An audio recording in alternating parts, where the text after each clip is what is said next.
बिस्मिल्लाहिर्रहमानिर्रहीम। Respectable dear viewers, अस्सलाम वालेकुम।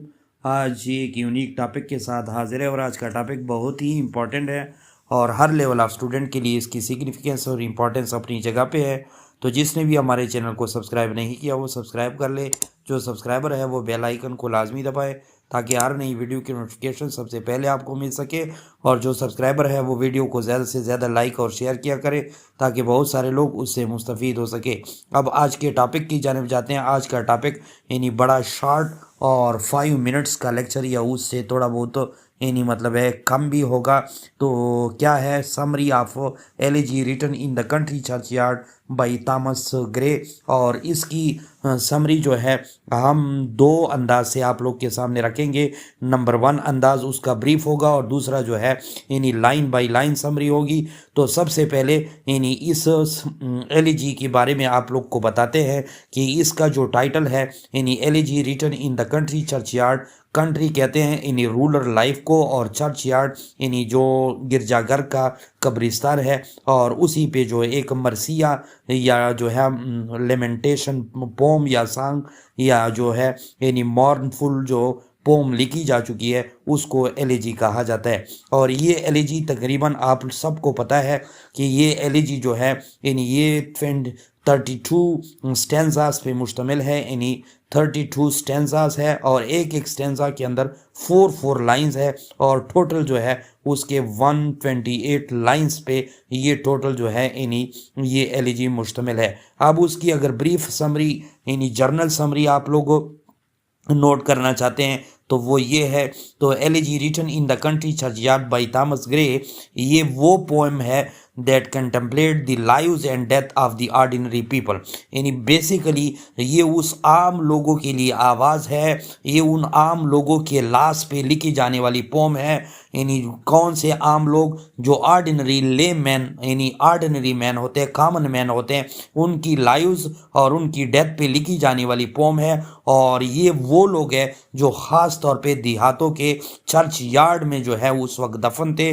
और इसी पोम के ज़रिए वो हाईलाइट करना चाहता है किस चीज़ की, यूनिवर्सलिटी ऑफ डेथ की। और यूनिवर्सलिटी ऑफ डेथ से मुराद ये है कि कोई अमीर है या गरीब दोनों को जो है मौत का सामना करना पड़ता है यकसां। तो फिर इस तरह क्यों है कि अमीर जो है उसको जो है याद किया जाता है और गरीब जो इसी तरह चर्च यार्ड में पड़े रहते हैं उसको कोई याद तक नहीं करता।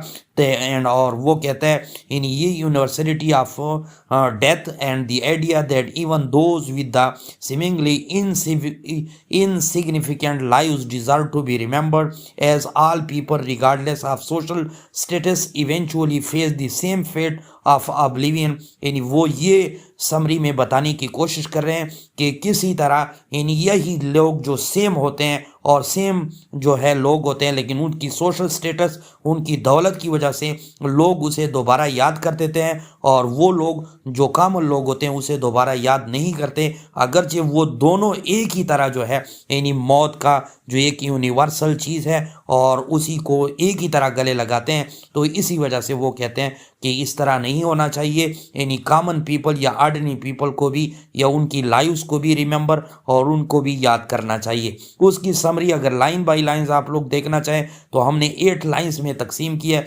सबसे पहले स्टेंजाज में यानी ये क्या है, ओपनिंग रिफ्लेक्शन करता है। ये स्पीकर क्या करता है, नरेटर क्या करता है इसी फर्स्ट स्टेंजाज के अंदर, यानी वो क्या करता है, contemplate the peaceful setting of a rural churchyard at the Twilight. यानी शाम के वक्त ट्वाइलाइट यानी शाम की उस मदम सुर्खी माइल रंग वाली रोशनी के दौरान वो क्या कर लेते हैं, रूरल चर्चयार्ड की जो वहाँ पे पीसफुल सेटिंग यानी शाम होने वाली होती है। यानी दरअसल वो लाश या मारफूल या लेमेंटेशन के लिए अपने आप को प्रिपेयर करता है। इसके अलावा फिर वहाँ पे नेचुरल इन्फ्लुएंस को भी बता देता है। यानी he notes how the simple grave symbolize a life of a quiet dignity. यानी वो कहते हैं कि किसी तरह एक सिंपल यानी गिरजाघर में पाया जाने वाला एक आम आदमी की ग्रेव या कब्र जो होती है वो किस तरह अलामत होती है एक ज़िंदगी की। और एक ज़िंदगी किसकी ज़िंदगी, जिसके अंदर यानी एक डिग्निटी यानी इज़्ज़तदार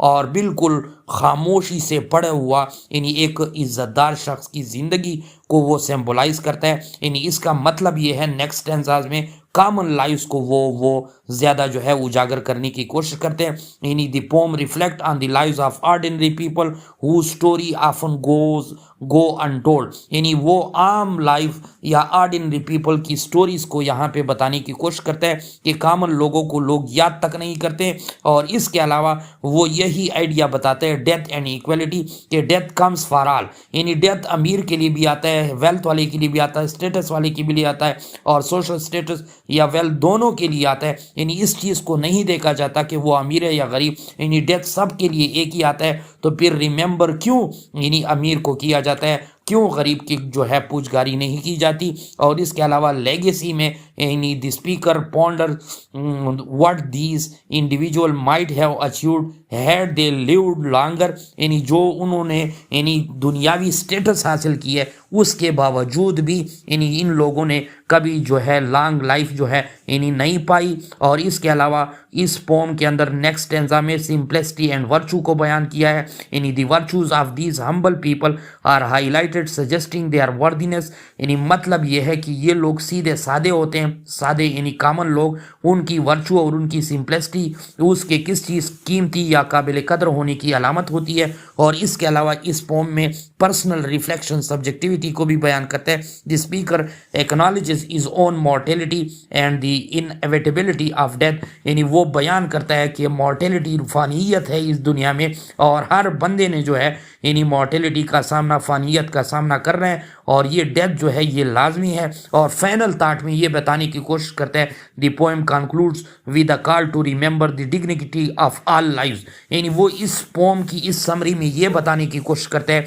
कि तमाम लोग, ऑल लाइव्स जो है वो तमाम इज्जत के काबिल है, उन तमाम को जो है रिमेंबर किया जाए रिगार्डलेस ऑफ देयर सर्कमस्टांसेस, यानी उनके हालात के बावजूद। और ये जो है यानी ये पोम किस चीज़ को, ह्यूमन लाइफ को ज़्यादा वैल्यू देती है and universal nature of mortality को यानी ज़्यादा फोकियत देती है कि एक इंसान जो है यानी एक ही इंसान होता है, लेकिन उसको स्टेटस और वेल्थ के ज़रिए ना परखा जाए, बल्कि उसको कॉमन जो है यानी एक कॉमन लेमैन और एक वेल्दी लेमैन को एक ह्यूमन बीइंग समझा जाए और उनको एक ही वैल्यू दी जाए। नीचे जो है प्रोफेसर सैयद इशफाक अहमद शाह, एब्राइड इंग्लिश लर्निंग ऐप पर आप लोग हमारे चैनल को सब्सक्राइब भी कर सकते हैं और हमारे फेसबुक पेज को लाइक